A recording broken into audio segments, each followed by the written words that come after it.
The investigation into a deadly shooting continues in Fort Smith. We'll talk about what we know about the suspects. And an area library reopens after bed bugs are detected. Coming up, what steps the staff took to ensure there will not be another infestation.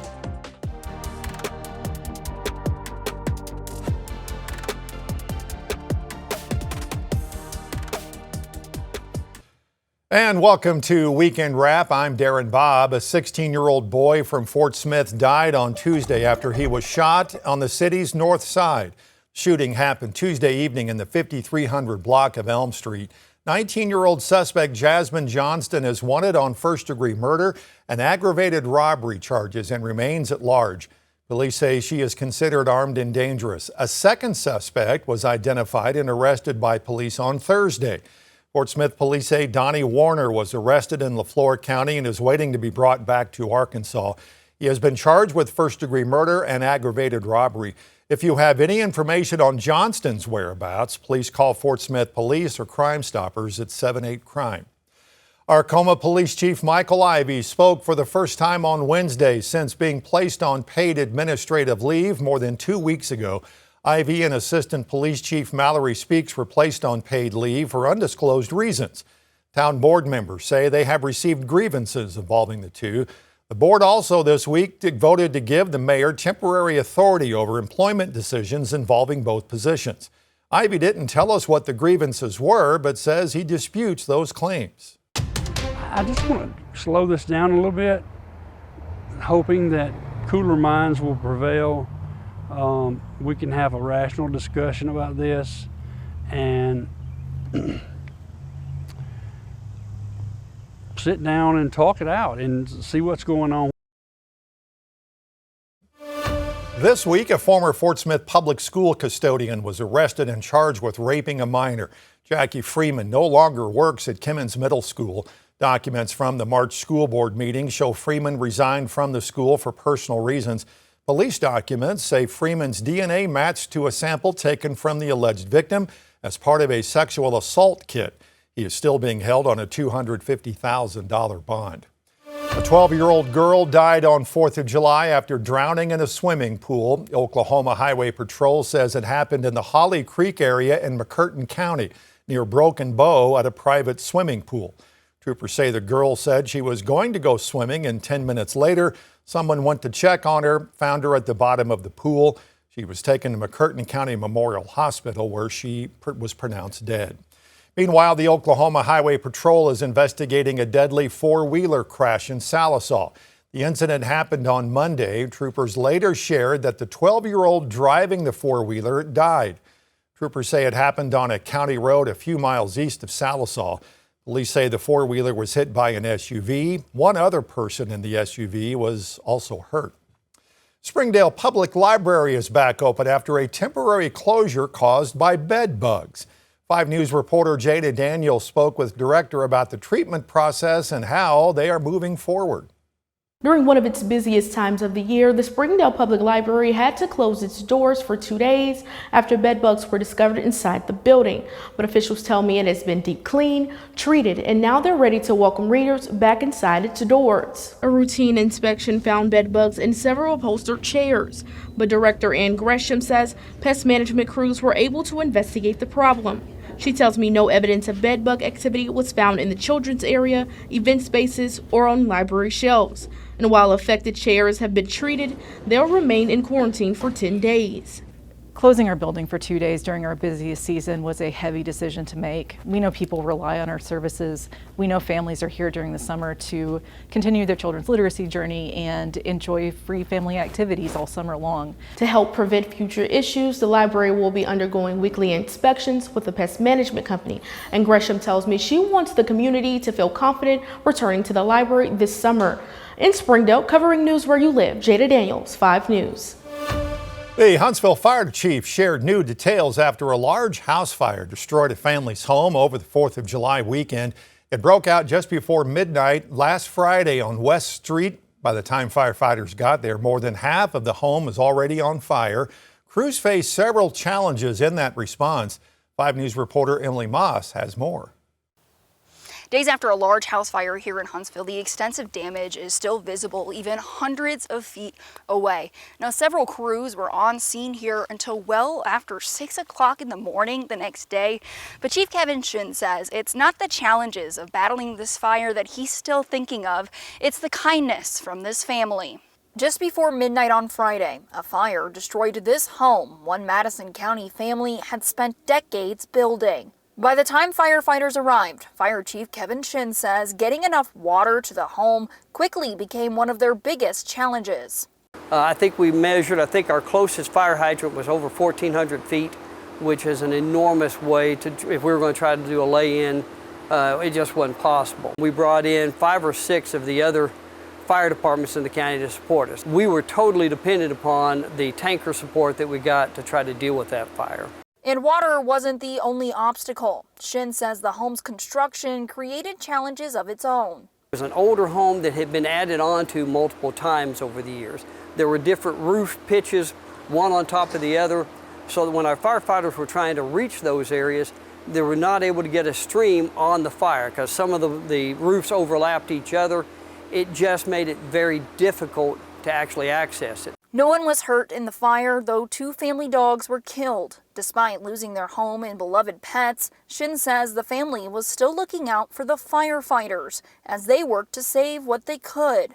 They were there, they brought us water as our people were out there working. Their house had just burned. It's a total loss. We were able to save some property, but that's the kind of people they are. And so I am heartbroken that we didn't have a better result for them. But again, those are the kind of people you want as your neighbors. In Huntsville, covering News Where You Live, Emily Moss, 5 News.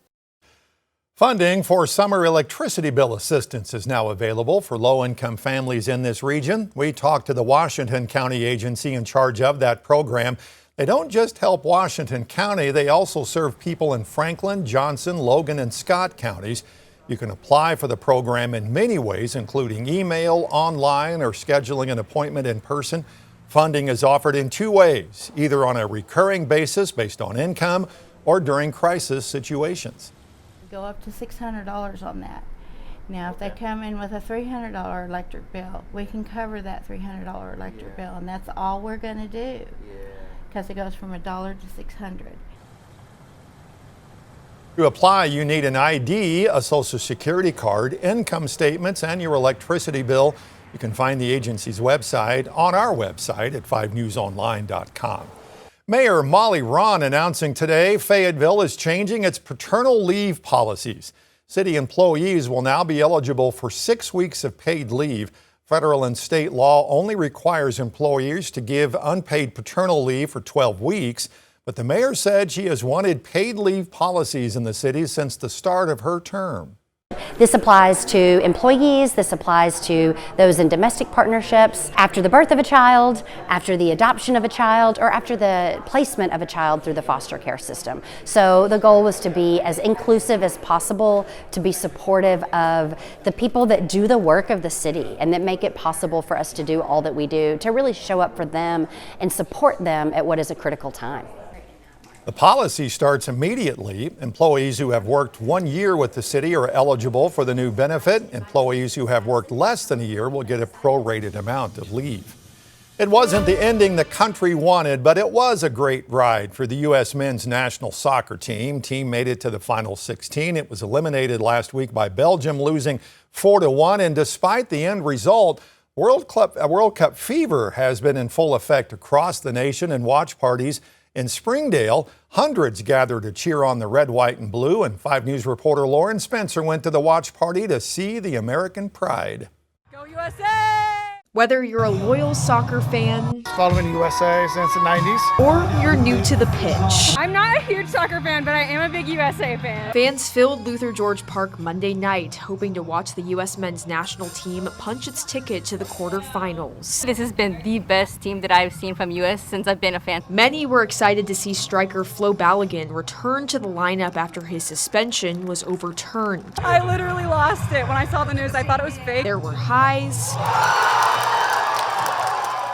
and a disappointing finish as Belgium ended the Americans' World Cup run. fans say they knew the matchup would be a close one. I think either team, whoever shows out and shows up, is going to win because the physicality of both teams is very good. But organizers say the biggest victory happened off the field. On Sunday alone, organizers estimate more than 10,000 people packed Luther George Park to watch the Mexico versus England match. It's my favorite time every 4 years, but to see Northwest Arkansas really come out in spades has just been so incredible. With the World Cup in cities across North America, it's leading to more and more people discovering the sport across the country. I think for it to be here and for people to see the buzz and you just get that electrifying feeling, that has been, I think, so important for us in where we're at as a country and our journey within soccer and as we mature and grow. And back home in Springdale, even with a tough loss, fans say the excitement surrounding soccer in Northwest Arkansas is only the beginning. For me, I just love being in community with people who love soccer as much as I do. In Springdale, covering news where you live, Warren Spencer, 5 News. Coming up on the 5 News Weekend Wrap, a July 4th tradition returns to the area after more than a decade away. We'll hear from pyrotechnic crews who brought the boom back to the Northwest Arkansas Mall after the break. A scavenger hunt on 2 wheels brought riders together in Rogers this week, all for a good cause. America's Militiamen Riding Club hosted its first Ride for Independence. They traveled to 5 historic landmarks across Northwest Arkansas, answering trivia questions along the way. A portion of the proceeds benefited Sheepdog Impact Assistance, which supports veterans and first responders. Even though the event is being held the day after Independence Day, organizers said the meaning behind the season should be remembered every day. A lot of people take that for granted, and you should remember what our founding fathers have established and continue to support that. Organizers say they hope to make the ride an annual tradition following this year's event. As Fayetteville celebrates America 250, a familiar 4th of July tradition made a comeback. 5 News reporter Emily Moss went behind the scenes to show us what it took to put this show together. For the first time since 2015, the fireworks are returning to the Northwest Arkansas Mall. Before the boom comes months of planning and hours of setup. For Shadow Vanetta, it's a dream, years in the making. Everybody knows about the show. Ever since I was a little kid, I've always known about the fireworks show at the mall in Fayetteville, and it's always been a dream of ours to do it and put on a good show for the community. Now Vanetta is helping bring that tradition back. But before the first firework ever leaves the ground, there's a lot more to the show than what people see in the sky. The number one thing for a pyrotech is not to shoot the show, it's safety.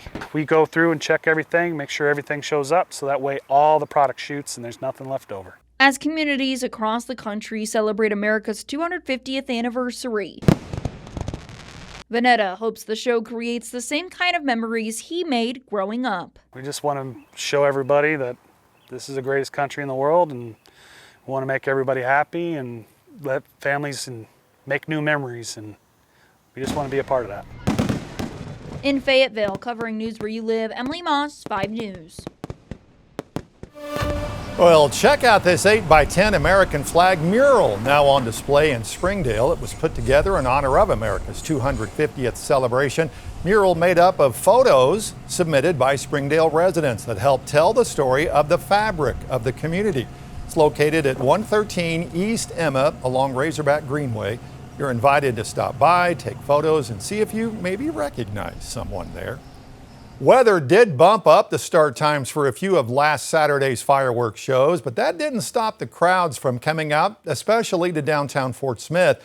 This video of some of the beautiful fireworks lighting up the sky over the Arkansas River. 5 News reporter Taylor Howard was at the annual Mayor's 4th of July at Riverfront Park, showing us all the fun. Things were a little ahead of schedule. The fireworks show actually started at 9 instead of 9:30. But before the big fireworks show, the annual Mayor's 4th brought together families to celebrate America's 250th.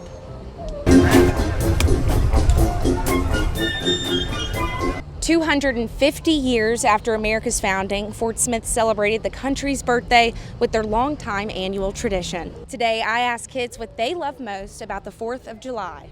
Spending time with the people I love. Family. Freedom of speech, and you can do whatever you want if you have the liberty to do it. To me, it feels like America is somewhere where you can be free, be yourself, enjoy what there is to offer. Ask a kid what the 4th of July means, and you'll get some pretty good answers. I don't really know, but it's just like a big thing. I don't know.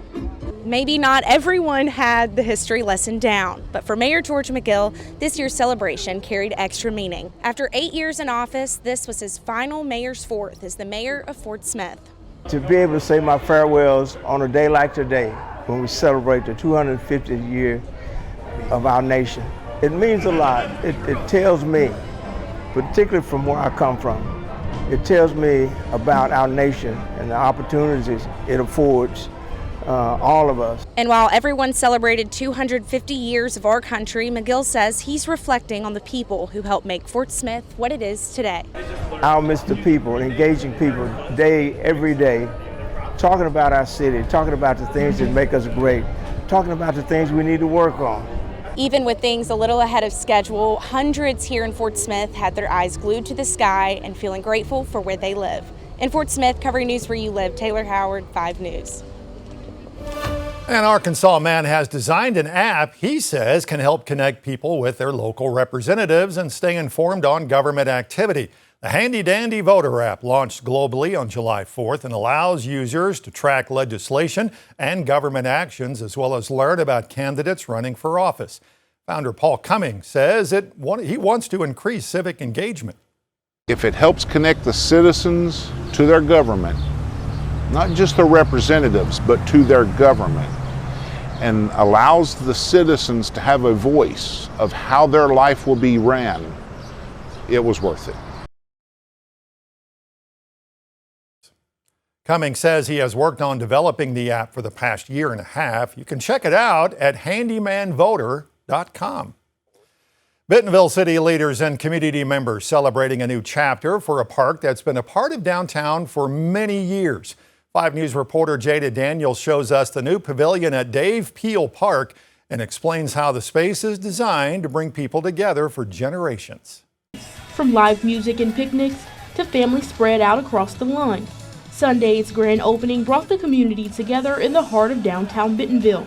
City leaders say the project is a part of the larger quilt of parks, a plan to create more connected public spaces throughout downtown. We want to revamp the public spaces along the way to really create the most vibrant downtown that we possibly can have. And that's really part 2, is how do we make sure that downtown Bentonville stays our core economic center, our cultural center, our social center in our community for generations to come.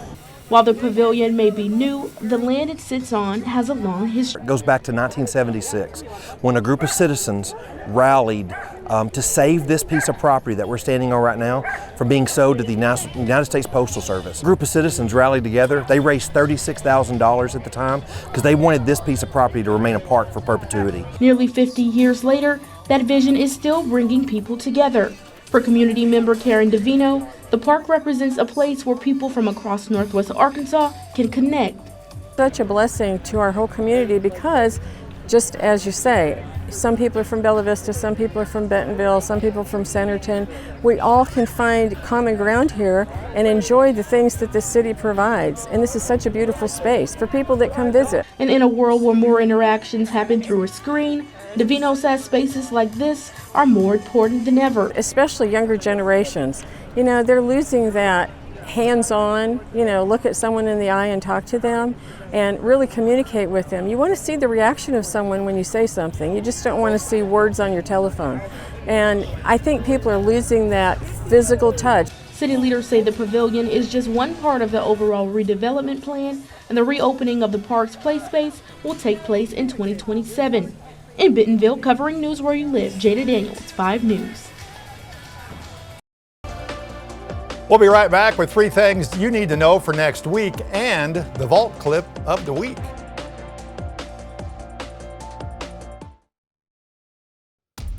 As we close out this week, 5 News looking ahead to what's next. Here are 3 of the stories that we'll be following as they develop this upcoming week. On Monday, Centerton will host a groundbreaking for the city's planned recreation center on Keller Road. That ceremony is set for 11:30. The Freedom Truck Mobile History Museum coming to Poteau next week. The trailer is one of 6 traveling the country to celebrate the country's 250th anniversary. It'll be at the Donald W. Reynolds Center in Poteau from 10 to 6, Monday through Thursday. Ralph Buddy Hayes Park set to open on Wednesday. The city of Fayetteville will dedicate the park to the local musician, once called the mayor of Dixon Street. Ceremony set for 4 o'clock across from the Yvonne Richardson Center. Our Vault clip of the week takes us back to Benton County in 1986 when many residents in unincorporated areas were trying to get some regulations passed. Check it out.